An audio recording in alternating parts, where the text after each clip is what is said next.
you only crave more of what, that feel-good feeling. You just crave and crave and crave. Craving causes a lot of suffering, said the Buddha. So meditation aims to slow things down, because once everything is slowed down as much as possible, you can see things clearer. Hello, everyone. I'm Abhinav, and this is the Real Abhinav audio experience. Welcome to the Real Abhinav audio experience. This is your host, Abhinav, and I aspire to make this podcast go beyond the surface.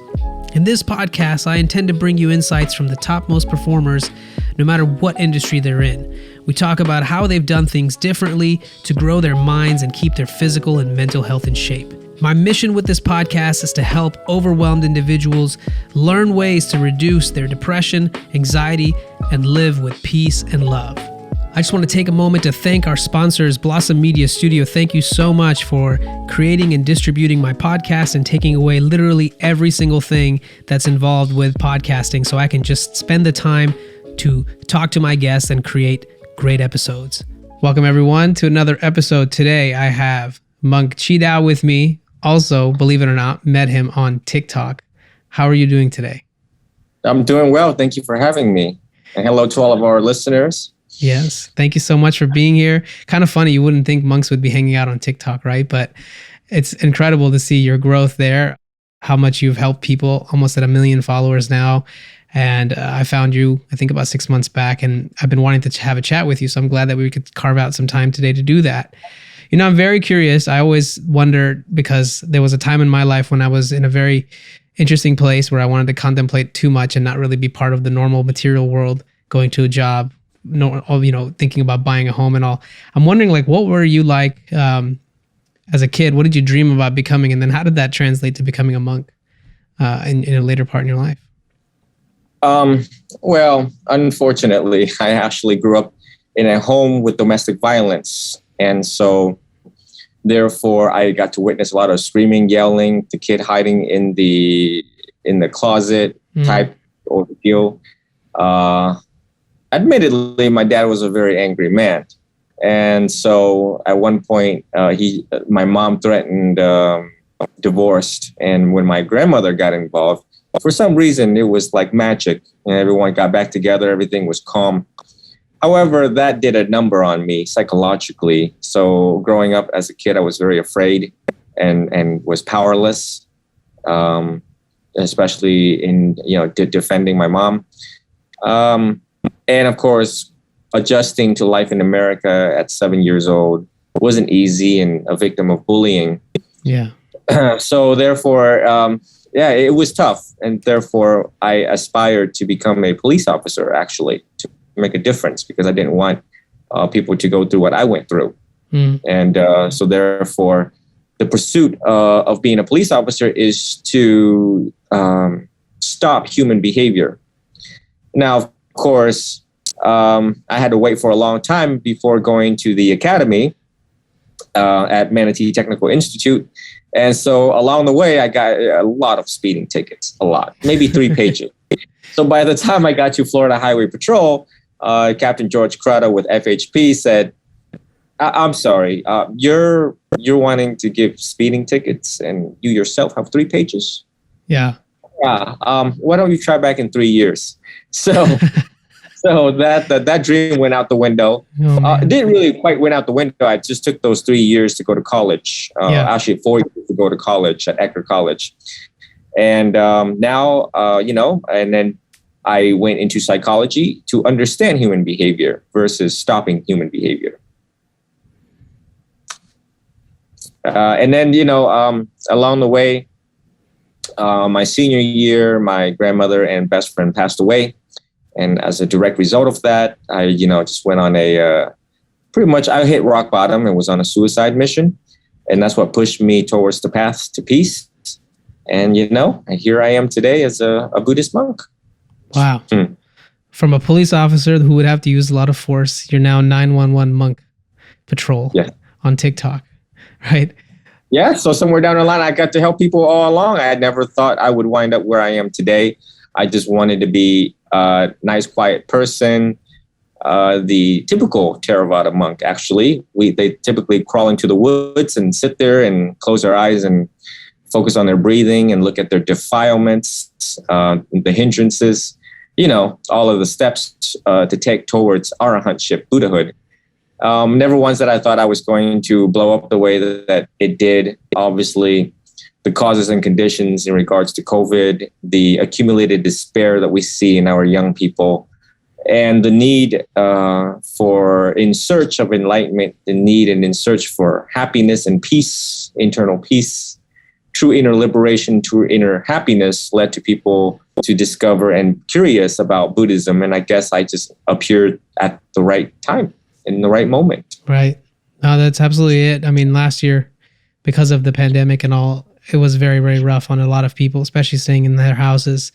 The mental health movement, I think, has progressed even more last year than probably this entire decade. So it's good to see that, there's more people out there like you and myself that are trying to make a difference in this community by sharing what we have learned about, dealing with anxiety, dealing with depression, bipolar syndrome. And a lot of my audience, as we were talking previously, is focused around quitting addictions, especially when it comes with weed. Yes. I was wondering if we could maybe start talking about that a little bit, because one of the most common situations that I've encountered with the young adults are it's so accessible to just keep getting high because it's so available these days. And many of them do it daily. And, weed in higher dosages can be considered a minor psychedelic, so it can promote or create some sort of an experience in you where you see a little separation between you and your body and see the observing of your mind. But it's not quite to say that it will give you a pure spiritual lasting experience, right? Like, I'm wondering, what would you say to those same young adults that come to you and say that, hey, I'm smoking a lot of weed and I'd like to slow it down, or I'm starting to see that there's some downsides of this? How would you navigate that? Yeah, I don't know how I got by in life not smoking weed. And matter of fact, admittedly, I lied to the police department that I smoked weed when I in fact did not, because my friends told me that on your polygraph, if you told them that if you did not smoke weed, they would never believe you. But that was the truth of it. Every time when they gave me a blunt, I actually blew outward to get that glow at the end of the blunt so that it looked like I was smoking, and I would pretend like I was coughing around my friends just to fit in. But I have actually never inhaled because I didn't know how to inhale. So first and foremost, I don't know how I got by in life. Life was very stressful growing up. The stages of growth and development, identity formation, all of Erik Erikson's theories, Maslow hierarchy of needs theory in psychology. So now comes modern day. My take on it is I know a lot of my students actually smoke weed. Yeah, I have been doing a lot of research on all of my close students, cross-sectional and longitudinal research with them and studying them to see what's going on right now with it.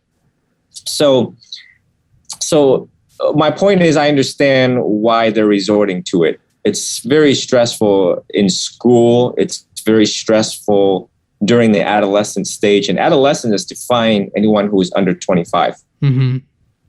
And my professor, Bob Nolan, said, if there's no chaos in their lives, they're just simply not living. So, and I went through all those stages too, the partying, the sex, everything. Trying to fit in and trying to survive high school and trying to survive college.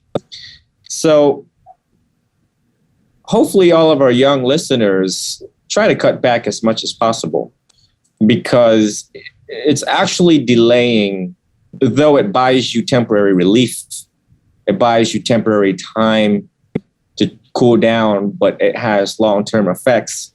And it really obstructs your spiritual growth and development.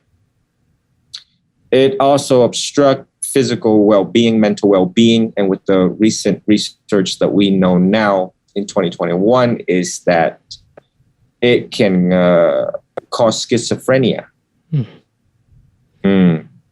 That's something that I invite people to further their research into, yeah, it's fun and everyone is doing it. I don't think I'll become a victim of it.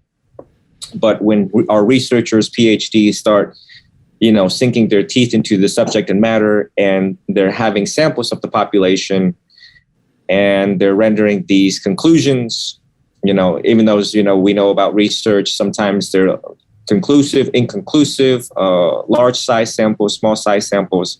It's something that people really want to rethink that, so we text away these social anxiety, general anxiety, high functioning anxiety issues, depression, could mitigate bipolar. But you have to see some of the side effects and other things that is affecting their mental well-being. So in Buddhism, in the 5 precept is to abstain from intoxicating substances. And this would constitute definitely that, because when your mind is clouded, and this will concur with our LSD talk a little bit later here, which is what I'm really geared to tackle, the issue of LSD and psychedelics. Your mind's already deluded. Your mind is already hallucinating.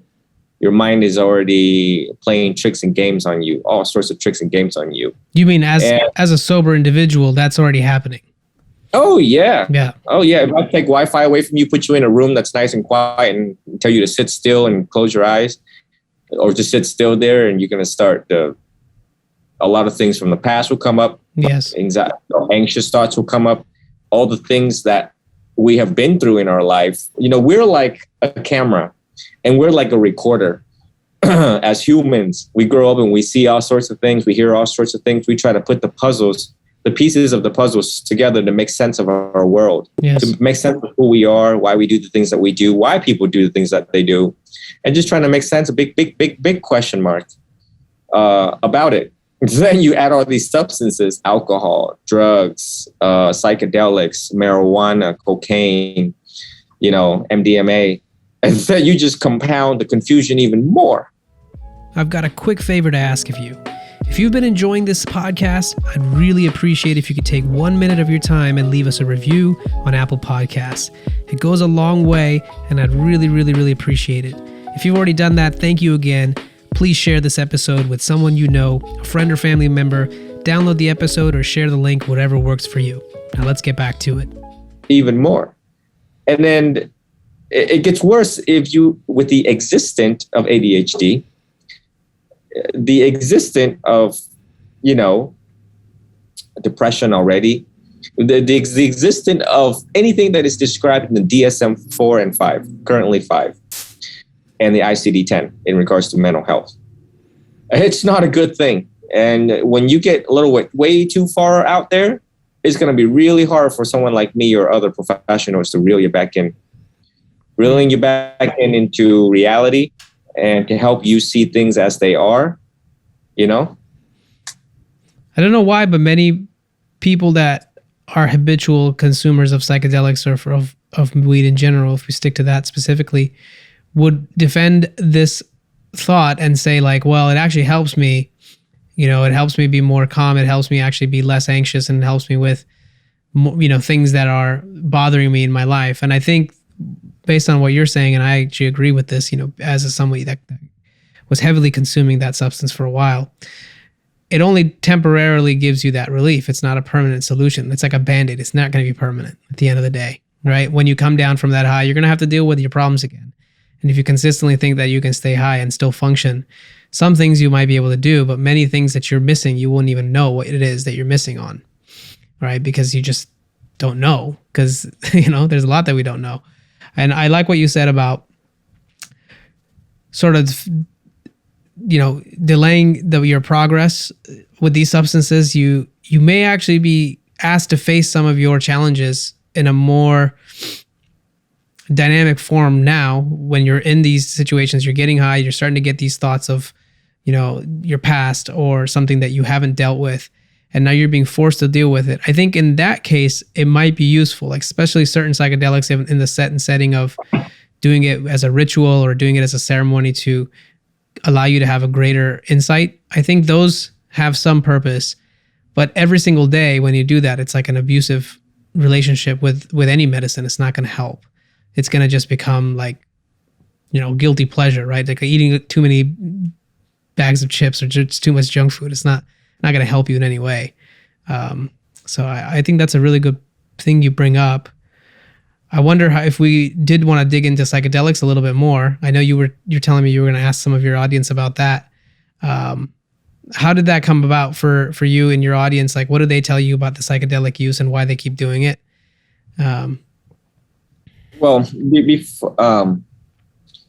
before we touch up on that subject real quick, please, before it leaves my mind, also remember that when the substance is gone, when there is no more weed, when there is no more pills, psychedelics, when there is no more powder, when there is no more needles, when there is no more coffee.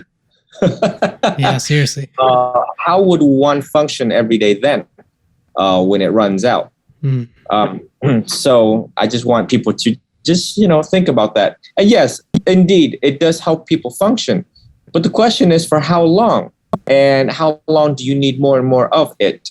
When we grow tolerant of it, and then our body craves more. Yeah. What we want, we always crave more. If you think about it, if you like chocolate, you crave more. Or if you like steak, filet mignon, you crave more. Or sex, you crave more, right? And whatever the drugs does to you and intensifies your sensual pleasures, you want more of it, thus compounding your suffering. So my point is that it just keeps getting worse. It's not going to get any better. We have fallen into the delusion that, oh yeah, it helps me, but for how long? And when we look at the fact of true inner peace, have you tasted peace before? That would be my challenging question for our young listeners, is that what do you know what it's like to just be at peace with yourself, to be at peace with others? Do you know what it's like to actually live in this moment? In this moment, are you actually with her or with him or with your parents or with your loved ones or with your, siblings, so on and so on? And simple, when I'm sitting in front of young people and I'm looking at their eyes, it gives rise that it's anxious. It's always jerking, moving, fumbling of the thumb. And you see a lot of these manifestation of behavior that is indicative of someone who is not at peace, cannot sit still, cannot just absorb in this moment. So one would question, how do they survive job interviews? How do they survive just all of the simple, ordinary things to get by in life and hold down a conversation or have a meaningful relationship, conversation alone, communication style, and how long they can hold down a conversation. Or anything stressful, right? If they're not able to cope with just being still, which is a very good point. I think that was something that, not to take the conversation too far out, but to continue on that, learning how to meditate and what it actually means to be observing your mind and being silent and sitting down with that intention that I'm not here to do other things, but I'm here to sit still, really started to bring a lot of things to surface, which was, first off, it was very difficult and it's not as easy as it seems. And there's a lot of things that my mind, as you mentioned, is bringing to my attention. And I'm somehow buying into these thoughts without necessarily even, it's like, it's an automatic subscription. It's like you already bought into this idea and now you want to play with it some more, versus like, okay, maybe I don't want to deal with this right now. I need to just sit still for 10, 20 minutes and I'm just here to focus on my breathing or to focus on my body and what it's doing, what senses are happening. I think that's a really interesting idea to bring up, which is many of us don't know what real peace is, because we think peace just means like, laying out at the beach or whatever, or, being with other people and having a good time and not worrying about other problems. I don't know if that's really peace. Peace, I think, is like, when no matter what's happening around you, whether it's good or bad, you are in a state where you're not affected by it one way or another, I don't know, how would you describe what it feels like to be fully at peace? Well, let's go there. So peace actually has a lot to do with enlightenment, and that's why people are experimenting with psychedelics. Yeah. What I call today, actually, I've been pondering about this talk the whole day, actually since last night. I went to sleep pondering about it, reflecting on it all the way until this very moment. Oh, that's good. And it's a big talk because it does talk about, because this does touch the subject of enlightenment, and which is in this tradition, arahantship, to become an arahant. And I would describe psychedelics, people who experimented and being influenced by other influencers, people who've tried it, is like a shortcut to enlightenment. Yeah, there's no shortcut to enlightenment. And so knowledge or wisdom, what is enlightenment? Knowledge or wisdom? Awakened intellect. Freedom, release of the fetters or hindrances. And the hindrances are freedom of the sensual desires, ill will, which is hatred and anger, sloth, which is laziness, right? A lot of people like to sleep in bed forever, not want to go to work. That's true. Number 4, restlessness and worry, anxiety. Number 5, doubts. And enlightenment also means extinguishment or the blowing out of disturbing emotions.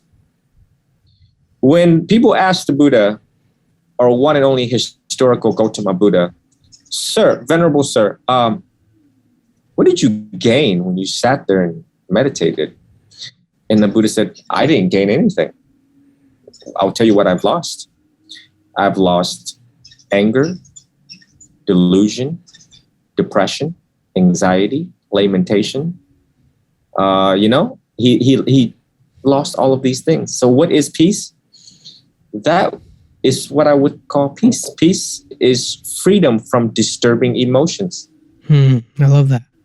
Thoughts and emotions, right? When we study cognitive behavioral therapy, the basics of it is you think the way how you feel the way how you think. So emotions are attached on to our thoughts. Thus, and so, activating event, then our belief system, and then leading to the action, the consequences. When we look at that CBT model, we have a scientific method of analyzing our mind clearly and to see what is disturbing our emotion. If it troubles you, if your emotion troubles you, study it. If you get angry and you are bothered by anger, and if anger disrupts your life in some way, shape, or form, or your relationships with people, study it. Is there such thing as the study of anger? Absolutely. How many books have written out there? Barnes & Noble, The Angry Brain is one of them. You can get free podcasts by Harvard, Studying Emotions. But you can't study clearly and absorb all of the intellect. Remember, enlightenment is awakened intellect, wisdom, knowledge. And you can't if you're drunk. Okay? That's what substances make you. They make you high, drunk, kind of the same. You're on a different plane. So therefore, if I give you homework to do right now, if you're high or drunk or on a trip, actively on a trip right now, a bad trip or a good trip, can you remember one sentence that I tell you? Can you remember the 4 Noble Truths? Can you remember the Noble Eightfold Path? There's only 8. I mean, how long can it possibly be? You remember 7 numbers, that's a phone number. Actually 10, if you include the area code. If I give you the Noble Eightfold Path, can you remember them? You can't if you're on a trip. You can't if you're drunk or you're high. No, that's absolutely right. You're saying a lot of really good things, and I don't want to interrupt because I love to hear from you. And I felt several topics that you shared. One being like studying the emotion that bothers you the most is very, very powerful. Like for me, anxiety and feeling very bipolar, like up and down, depressive, were some things that I started to notice a lot when I was becoming more aware of my inner self and just noticing what kind of climate I was creating within myself. And that was something that I probably never looked at with that close of attention.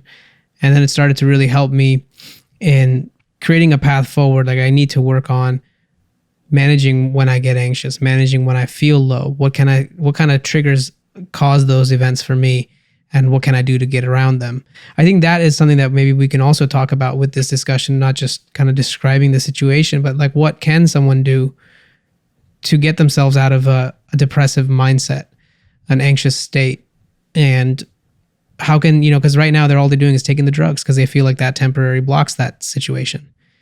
But what alternatives would you say are there to that? I obviously want to say, learning how to meditate, but that's a little broad and maybe.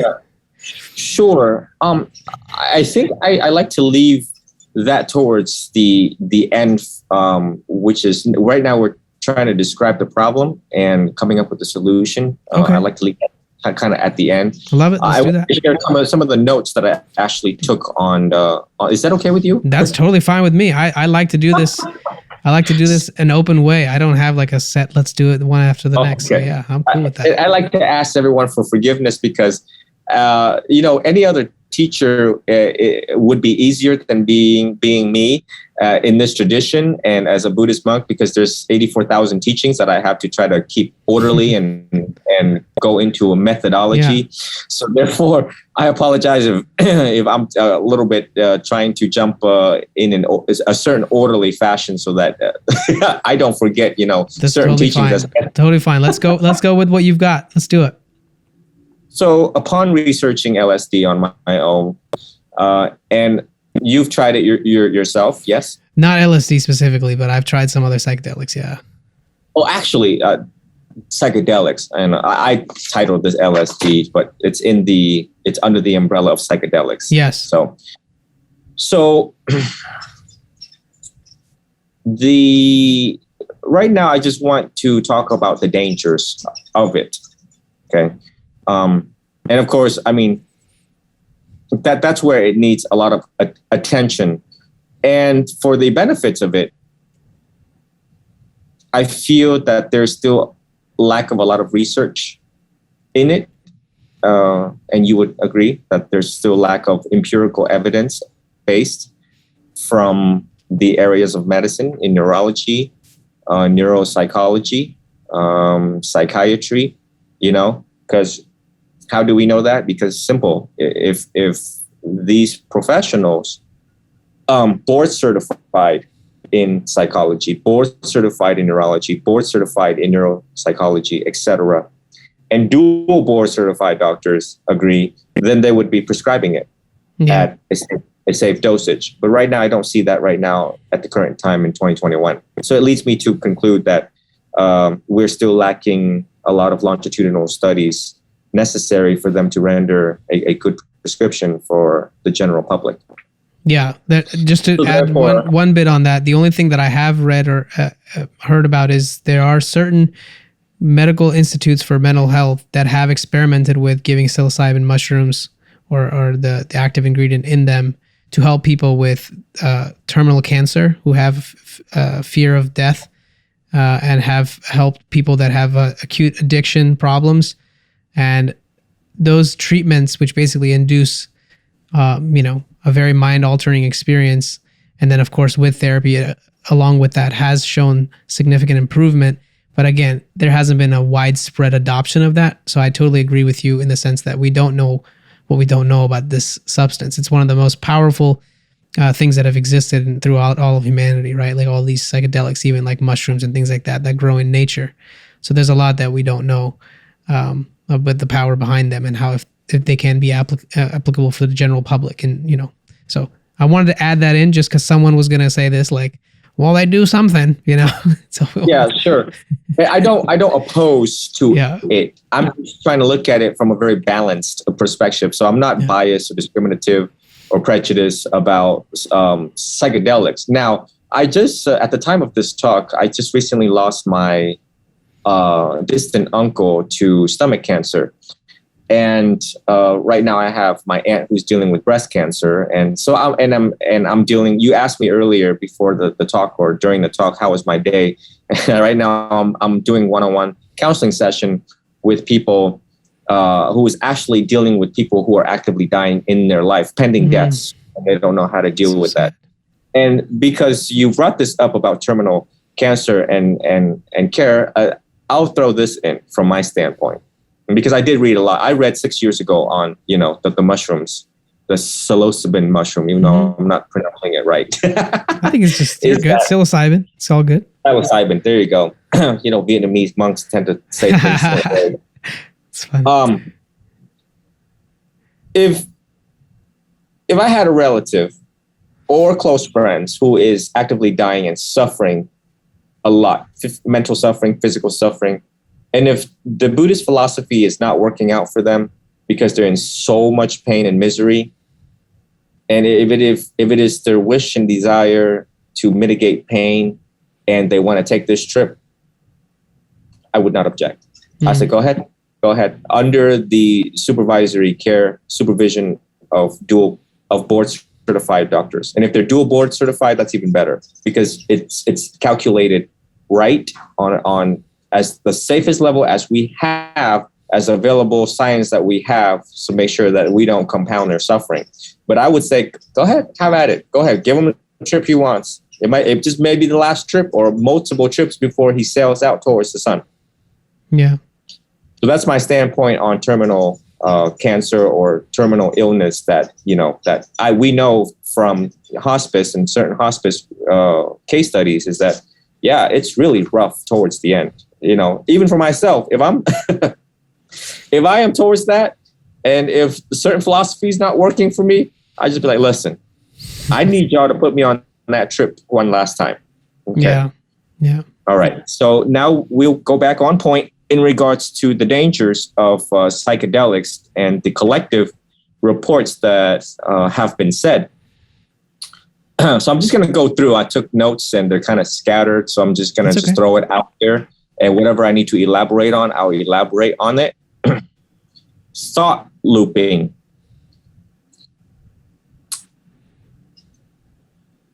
Permanent, seemingly nightmare. So that means people have nightmares. And when you're on the trip and if it goes wrong or certain experiences during the trip, it may seem quite permanent. Yes, it seems like this is never going to go away. That's terrifying. It's very terrifying.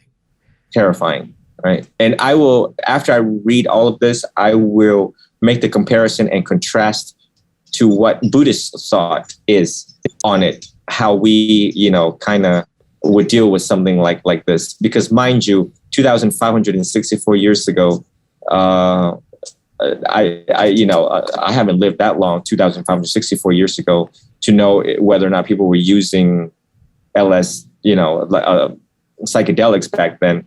What I do know is that the Buddha taught that long, and he used meditation to cure most of the mental illnesses that people have that long, 2 millennia plus. And the philosophy worked, because had it not worked, we wouldn't survive. The Buddhism wouldn't survive this long if it didn't work. So it must have worked. Something must have been working out.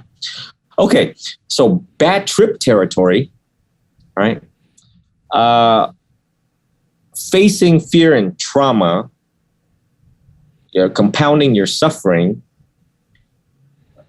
While you're on the trip, it can deconstruct your senses. You can see the shadow side of yourself, shadow material, which is probably dark psychology. You would agree? Yes. It will. I have bad handwriting. Something about your ego here.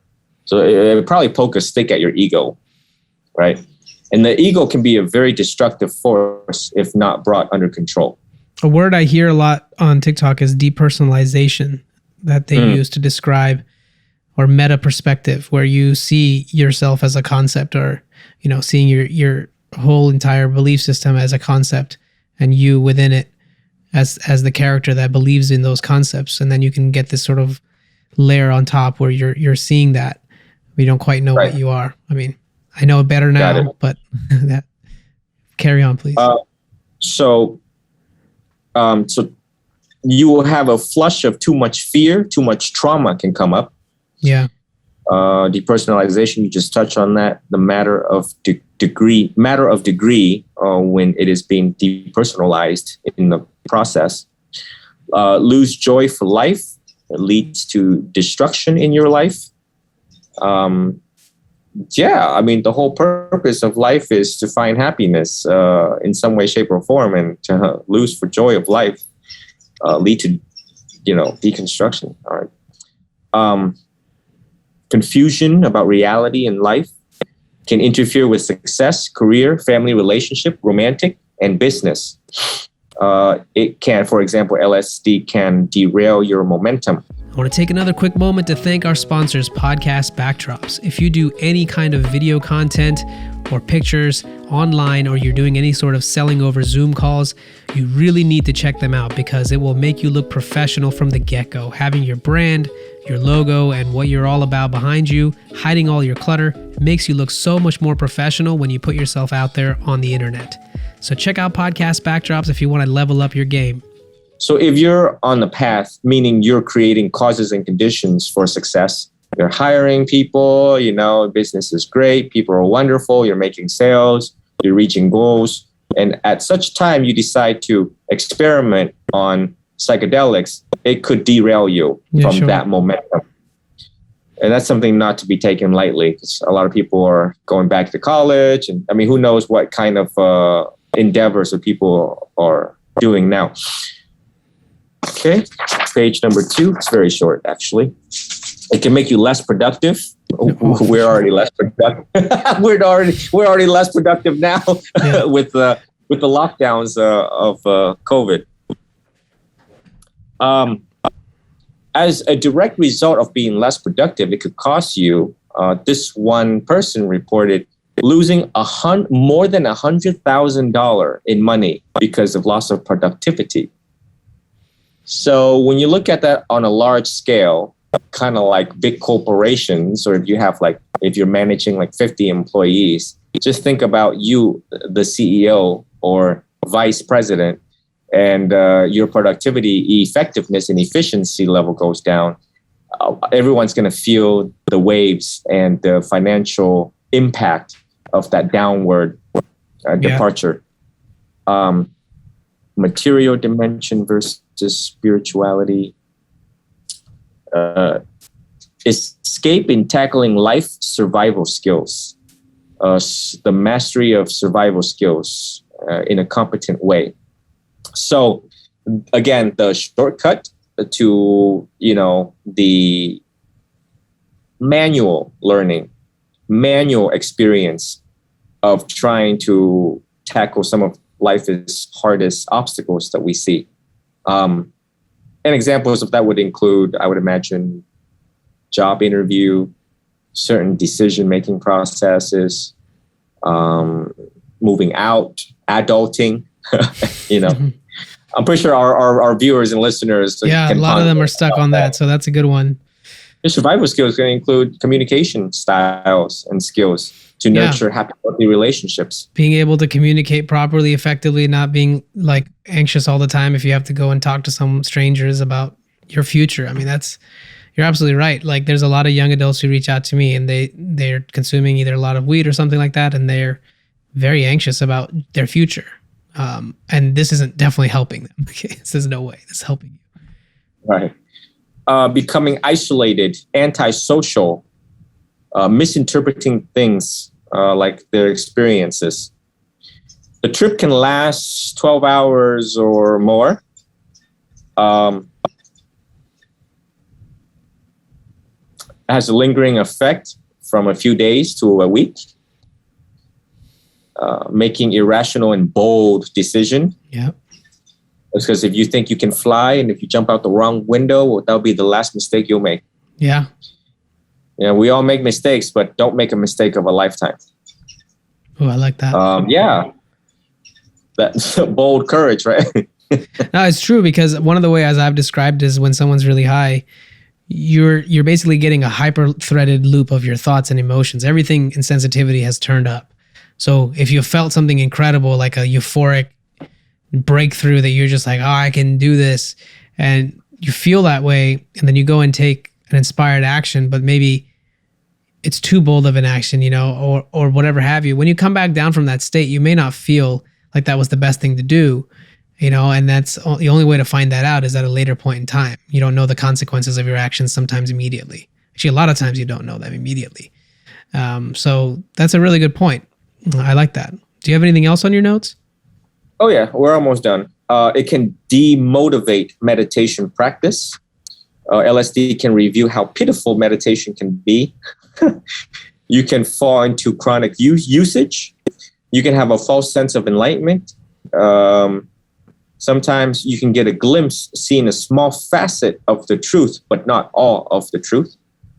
There are multiple facets with many trips in the future to put all the facets together. That's, kind of like when you go on, sometimes people would try this trip, that trip, and then they think they've seen it all. Yeah. But it's only a facet of the whole truth, whatever the truth nobody is. knows everything. You Correct. can't. Correct. Multiple God, heaven experience, and then compare that with the pale, mundane experience of life. So, you can have like that, like you said, euphoric, godlike experience, and then you compare that with the mundane of life, and you're just like, oh wow, I really don't want to be here. But then that just compounds the suicidal ideation, leading to suicide. It could lead to a succession of suicide. And then last and foremost, the legality aspect of that, which is obtaining it, buying it, selling it, supplying it with your friends, and that would be a disaster for your whole life, getting a felony. Yeah. I'm not sure how judges look at psychedelics nowadays, but it's not good. So that is, again, these are some of the things that I like our listeners to deeply meditate on, just closing your eyes and just meditating on the consequences alone, and ask themselves, are these well worth it? Worth it in comparison to the manual labor of meditative practice. Now we move on to the solution to the problem from a Buddhist context and perspective. So meditation aims to first and foremost calm your mind, right? The mind is a very violent thing, extremely violent thing. It leads us into delusions. It leads us into anger. It leads us into greed. It leads us into wanting more of anything, more cars, more money, more drugs, more sex. For example, let's take sex. And sex can lead to STDs, STIs, a life-changing diagnosis just based on one night stand. You only crave more of what, that feel-good feeling. You just crave and crave and crave. Craving causes a lot of suffering, said the Buddha. So meditation aims to slow things down, because once everything is slowed down as much as possible, you can see things clearer. For example, a lake, a turbulent lake, right? If I take a remote control boat and stir up the water in the lake, lakes typically they're kind of calm and serene, serenity, tranquil. So if I kind of stir this lake up a little bit, put a remote control boat in there and it kicks up mud and all this stuff, you can't see through the bottom. You can't see what's the pebble that's, that just dropped from the tree down to the bottom, the beauty of it. So our mind is like that. Every day people poke a stick at us. Every day people will, typically offend you. How? By cutting in front of you in front of traffic, for example, using certain language that is not pleasing to your ears, or touch your ego. A lot of it has to do with ego. And so, we're just like, are you serious? We jump to conclusions. We blow things out of proportion without sufficient evidence. And so when the mind is disturbed, it is like that muddy water, that turbulent water. So therefore, you cannot see clearly. When you cannot see clearly, you cannot achieve clarity in those moments where they're trying you, then you make irrational decision. Meditation also aims to drop things. Dropping negative acquired emotions, dropping negative acquired bad habits, right? how we cuss every day, how we get angry all the time, right? So I've been fortunate to observe a lot during my career as a legal and medical interpreter. So when people suffer the most or suffer the consequences of their actions, I am there in court with them or in the medical setting when they get beat up. So I got to observe all of these things, and I've observed all ages, stages and ages of humans. And I have seen people in their 60s and 70s and their anger, the proliferating anger that they did not spend time to extinguish their whole life. So therefore, no one wants to be around them. And at the end of your life, you want to, be peaceful and joyful and enjoy all of the things that you have done for yourself and for people, not in accumulated despair. In psychology, that is the last stage in life that you could result in, is accumulated despair. And that's terrible. The Dalai Lama have said, if you live a good life, you can live it again when you're older. Okay, good life equals a good death, and the process leading to that. Meditation helps you to let go of greed, anger, and delusion. And delusion means the ignorance of the Four Noble Truths. So you don't have to be Buddhist to see certain of these truths to be the actual truth of life, the actual true nature of reality of life. You can be Muslim at the time of this talk. You can be Catholic at the time, Presbyterian, Episcopal, you name it. You can be any religion right now and examine the Four Noble Truths and see that, wow, that's what we humans are engaged in every single day. That's how we were made to be. And that is how we come to destroy the one and only Mother Earth that we are inhabiting now. And then if you look at the Four Noble Truths, the fourth one, which is the path to liberation, is by following the Noble Eightfold Path. And that is the solution to our problem. That is the middle way. That is the way to enlightenment. That is the way to the good death. That is the way to clarity. That is the way to arahantship and Buddhahood. Now, arahantship is just letting go of everything. So let's say for our skeptics out there, they're like, well, what if arahantship is not real? An arahant is someone who has achieved enlightenment, and they are now in a place where there is no physical pain and no mental pain. They will no longer take rebirths down the road. Well, look, even if it's not real, that idea alone sounds really good right about now. I can operate on that. Okay? Does it make sense to me as a human to let go of greed? I grew up as a sex addict. All the pain and sorrow and misery. Well, I ran away from the pain and misery by having sex, just like most people. Addiction to gambling, addiction to sex, drug, alcohol, right? I was that. I am the face of that. I am a representative of that former life. And so, does it make sense to me to let go of greed and desire? Yes, I agree and affirm. Unshakable faith and confidence that, that makes perfect sense to me. So I invite our listeners to test these hypotheses, said the Buddha. In the Kalama Sutta, the Buddha says, look, don't even believe me. I invite you to test out these hypotheses for yourself and see if you yourself, in fact, achieve peace. When the mind has been brought under control, when the mind is well attended to, and when the mind is well disciplined, does in fact yield great happiness. So that foundation alone, the Dharma, the Buddha Dharma alone, that you can resort back to any point in time, that you can access in your library of knowledge in your head any point in time, is really comforting to me.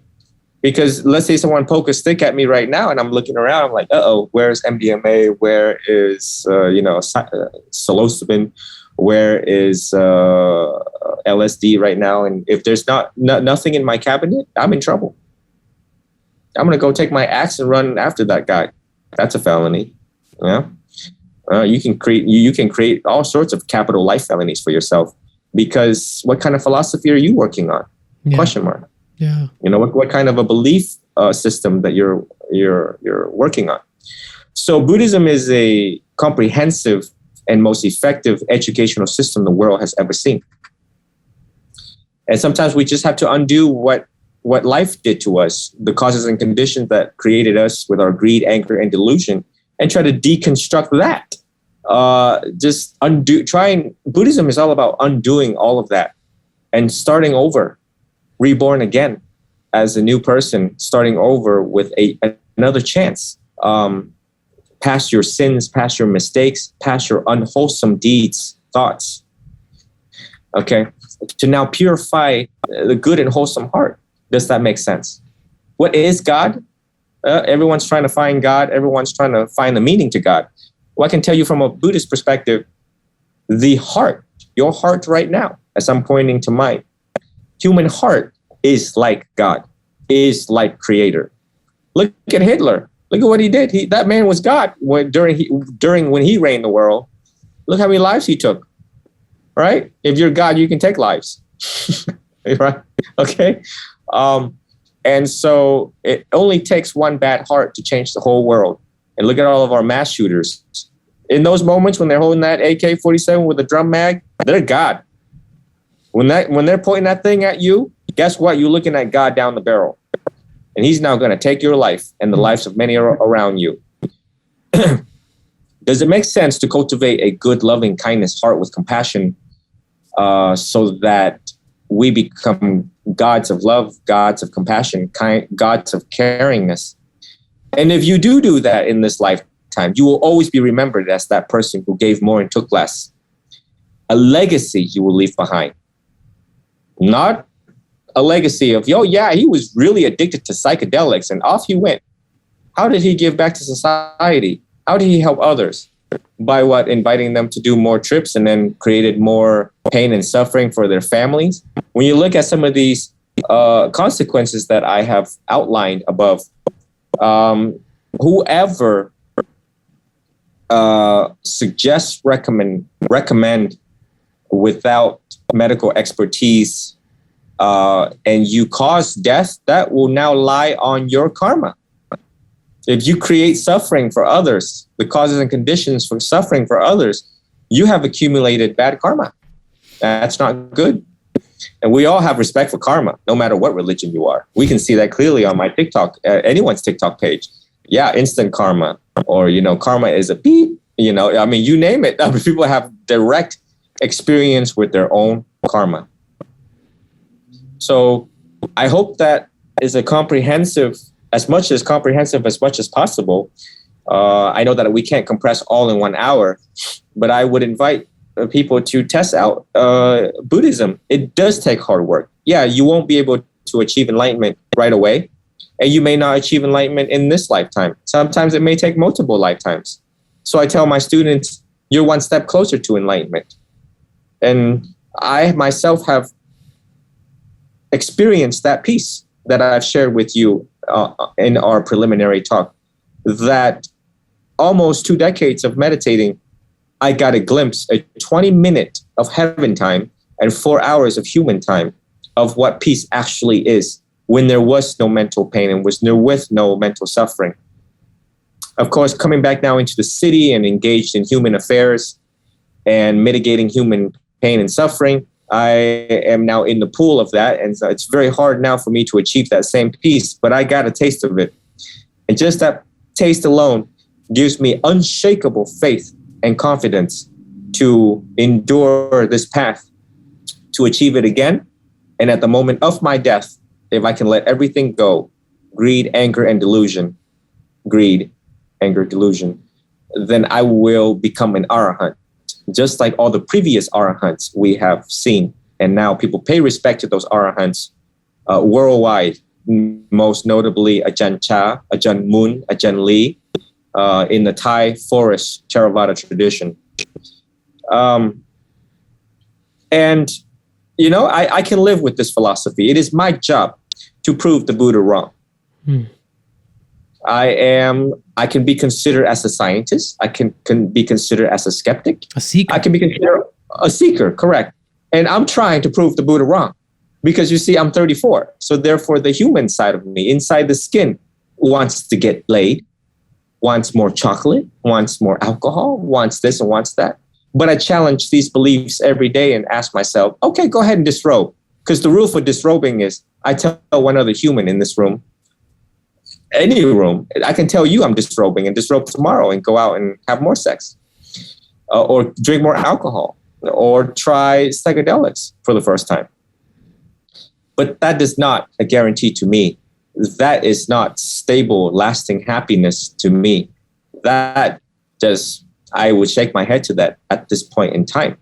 So I know someone listening here is going to say, do I have to become a monk to find peace? Or is there another way for me? Nope. You do not have to be a monk. You do not have to be a bhikkhu. The Buddha achieved enlightenment on his own human effort. He is proof that he achieved that any human can achieve enlightenment on their own and by and through their own human effort.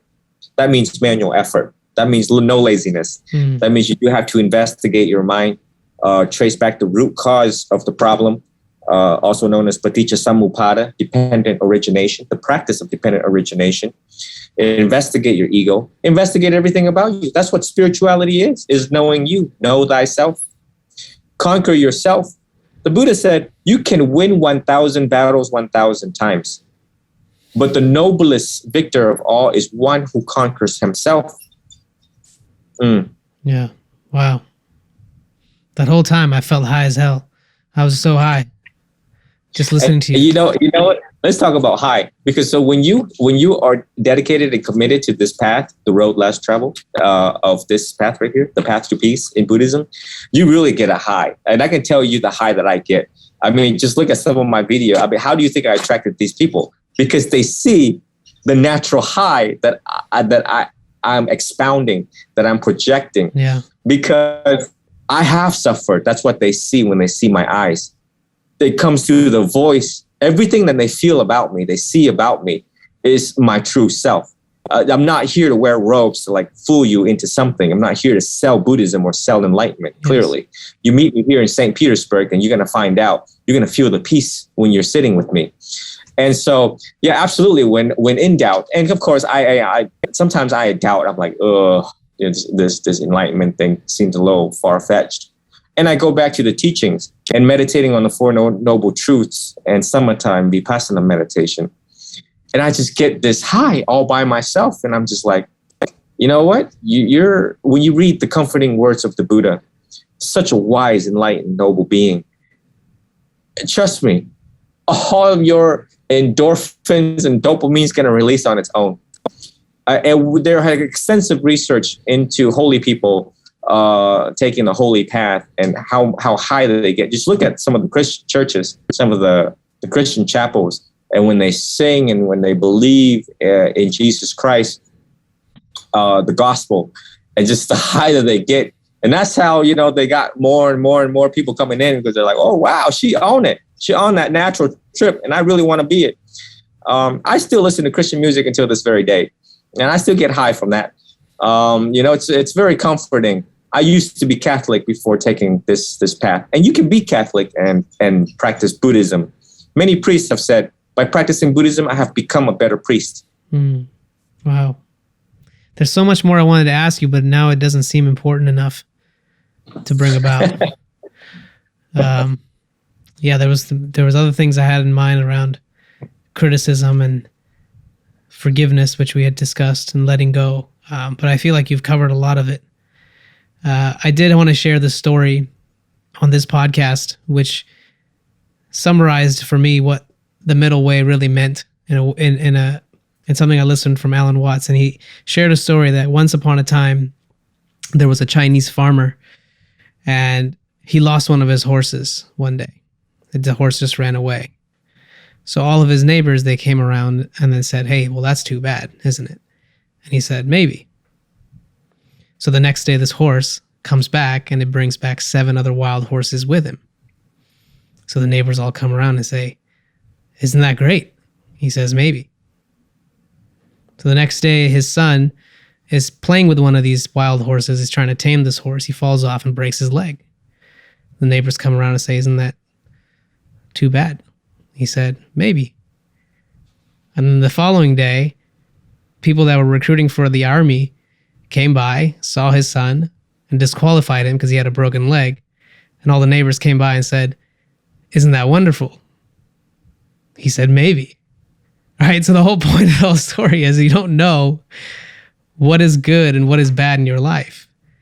You know, if you have this attitude of neutrality, of seeing things for what they are, not making conclusions wildly out, you know, is this going to be so bad for me or this is so good for me, really don't know how it was going to play itself out, you know. So I really like that story a lot. It kind of brought that message to me. So yeah, that's something. Go ahead. So I believe we're concluding our session soon. So, right. And I can keep going if you want. The middle way the Buddha taught is not too extreme of something and not too lazy of anything. Mm-hmm. So say you do psychedelics at the time of this talk, right? Just don't do too much of it. Make sure it's safe and you're under supervision of professional care or someone that knows what they're doing so you don't get killed. You know, you don't make mistakes and you don't run out there naked in the streets. But slowly cut down, because I like to see people see the true nature of reality of life. That's we're here to make sense of it. And the other thing when it comes to the talk on rebirth is that, yeah, do you want to come back again in this lifetime?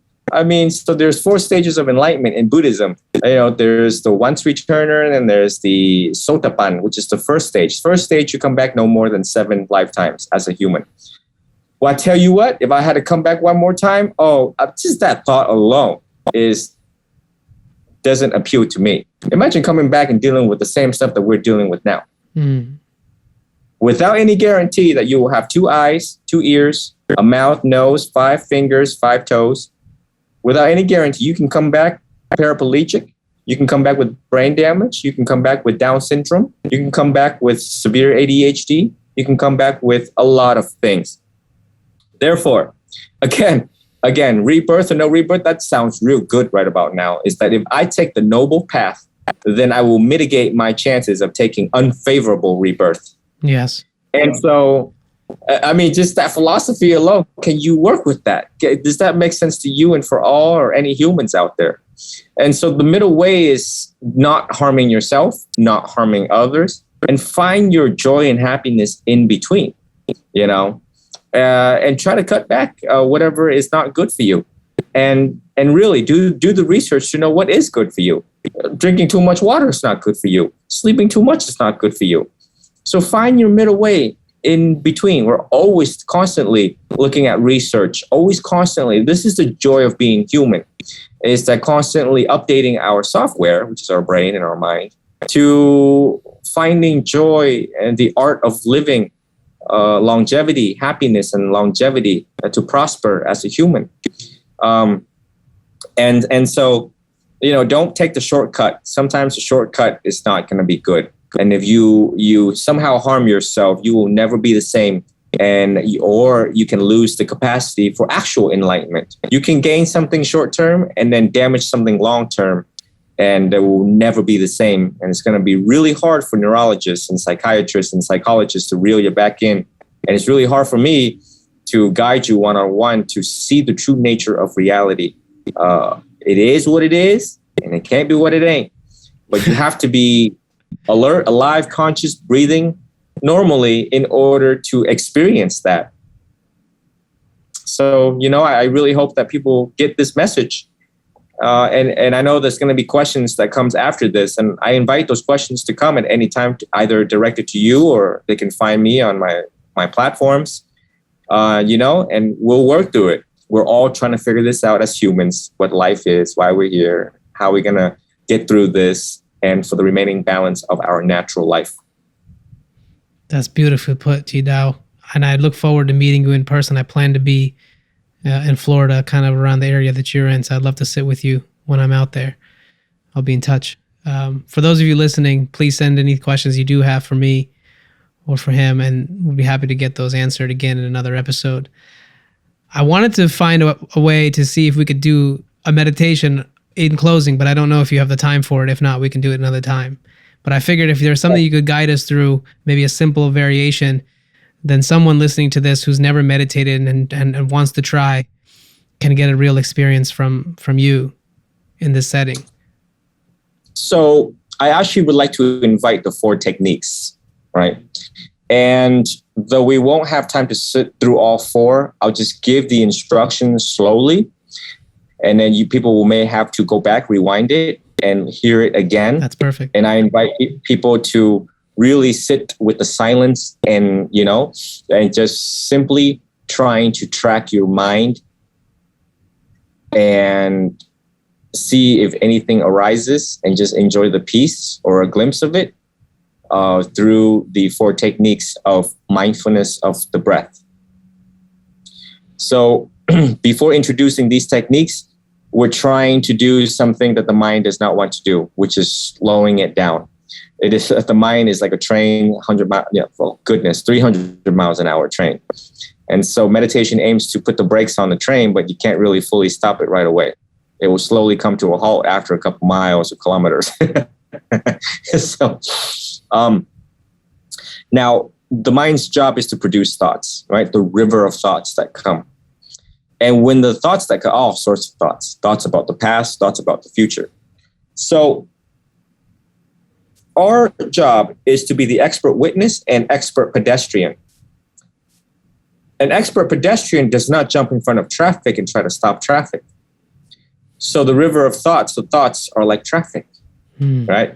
The expert pedestrian just kind of stand on the sidewalk chilling and looking at traffic and just kind of giggle at traffic, just like, oh man, look at that guy. What an idiot, right? And just kind of giggle.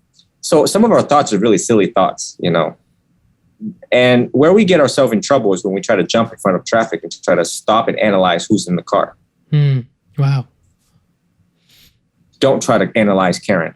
Karen's going to be Karen, right? Just let her be, right? She is who she is, and she's going to do whatever she wants to do.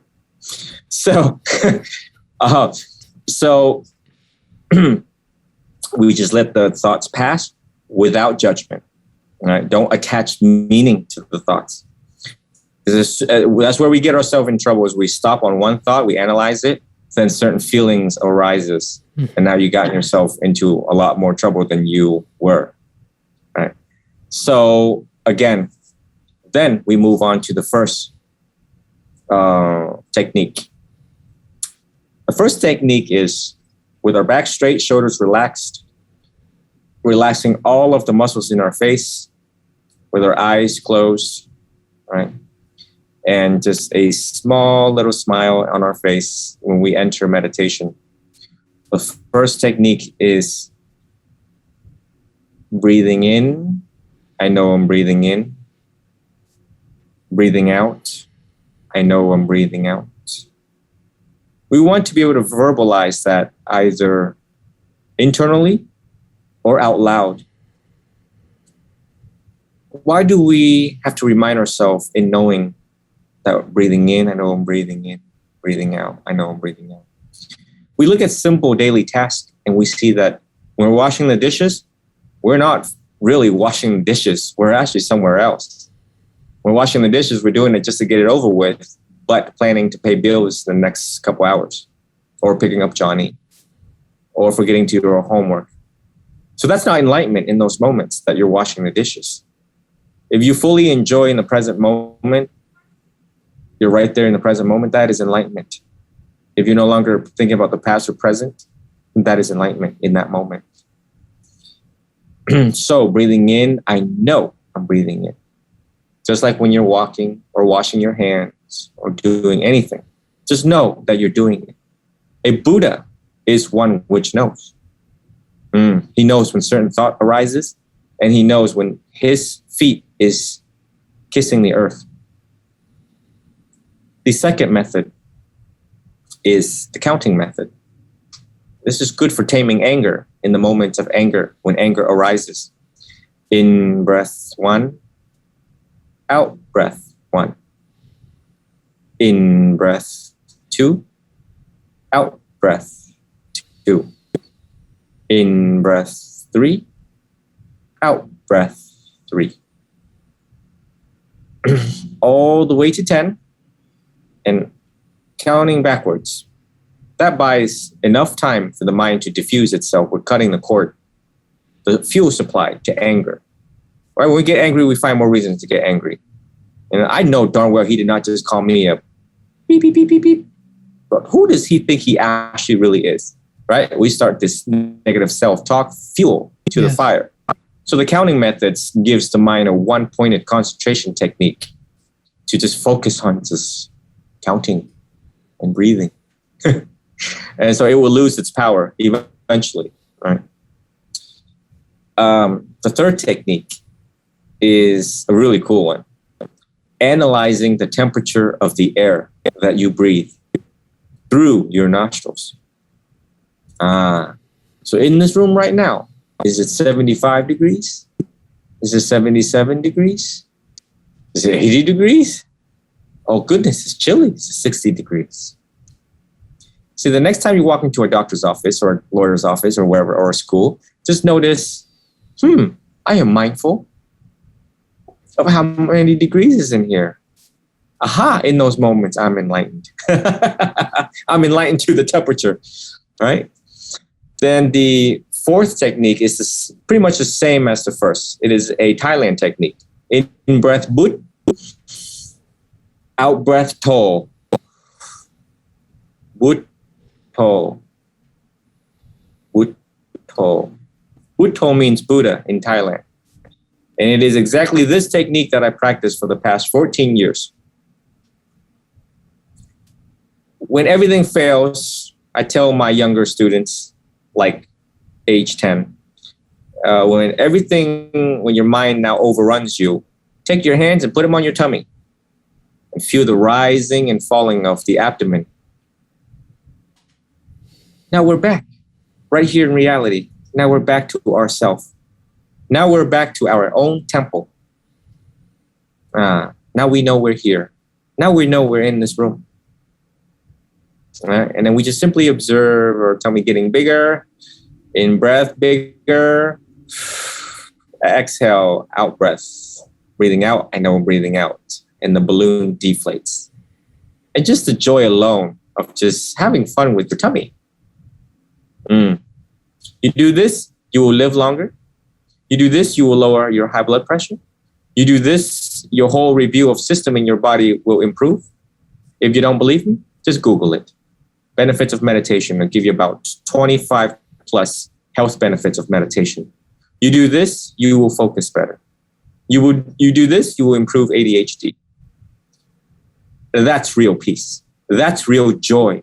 That's real high, knowing that I am taming the human flaws, just the one thing that has already built inside of me.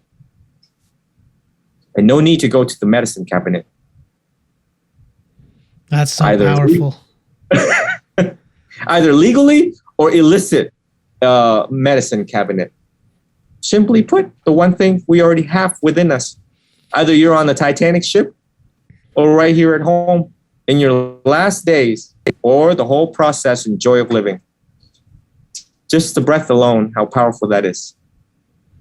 Yes. So I invite our listeners to repeat these processes. It is easy said than done, but your job as a scientist, as a human, is to test the hypothesis that has been given to you. I absolutely love that. Thank you so much, Tri Dao, for giving us your time today and giving us your presence, more importantly, and a glimpse of your wisdom.